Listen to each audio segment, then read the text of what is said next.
ইসলামী আন্দোলন বাংলাদেশের আমির চরমোনাই পীর মুফতি সৈয়দ মোহাম্মদ রেজাউল করিম বলেছেন, 5 আগস্টের পর দেশে সাম্য ও ন্যায় বিচার প্রতিষ্ঠার একটি পরিবেশ তৈরি হয়েছে। আমরা বিভিন্ন সময় আওয়ামী লীগ, বিএনপি, এরশাদ ও তত্ত্বাবধায়ক সরকারের শাসন দেখেছি।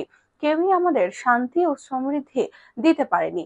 ইসলামী নীতি আদর্শের বাইরে থেকে দেশে সাম্য ও ন্যায় বিচার প্রতিষ্ঠা করা অসম্ভব। এজন্যই দেশের মানুষ ইসলামী শাসন দেখতে চায়। সেই পরিবেশ এখন তৈরি হয়েছে।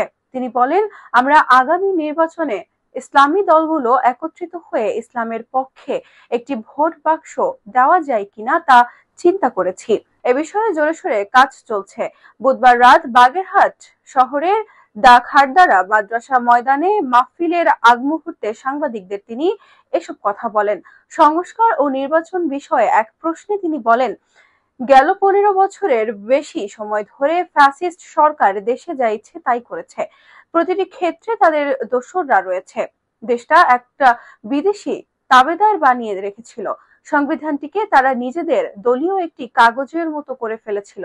যখন যা মন চেয়েছে তাই তা সংবিধানে বসিয়েছে। নিজেদের প্রয়োজনে সংশোধন করা হয়েছে। এজন্য নির্বাচনের আগে সংস্কার খুবই গুরুত্বপূর্ণ। তবে সেটি যৌক্তিক এবং যতটুকু না হলেই নয়, ততটুকু করেই নির্বাচন দেওয়া উচিত। স্থানীয় সরকার নির্বাচন নিয়ে তিনি বলেন, স্থানীয় সরকার নির্বাচনের পরে জাতীয় নির্বাচন হলে কোনো সমস্যা আছে বলে আমাদের মনে হয় না। পহেলা বৈশাখে মঙ্গল শোভাযাত্রার বিষয়ে চরমোনাই পীর বলেন, পহেলা বৈশাখে উদযাপিত হবে দেশীয় সংস্কৃতিতে। তবে দেশীয় সংস্কৃতির নামে উলঙ্গপনা বা বেহায়াপনা না করতে আমরা অনুরোধ করেছি। ফিলিস্তিনে গণহত্যার বিষয়ে ইসলামী আন্দোলন বাংলাদেশের আমির বলেন, আল্লাহ আমাদের যতটুকু শক্তি দিয়েছে সেই অনুযায়ী প্রতিবাদ করছি। সারা পৃথিবীর মানুষ ইসরায়েলের বিরুদ্ধে কথা বলছে। আমরা বাংলাদেশিরাও গণহত্যার প্রতিবাদ করছি। অন্তর্বর্তীকালীন সরকারের প্রধান ডক্টর মোহাম্মদ ইউনূস জাতিসংঘে ফিলিস্তিনের পক্ষে কথা বলেছেন।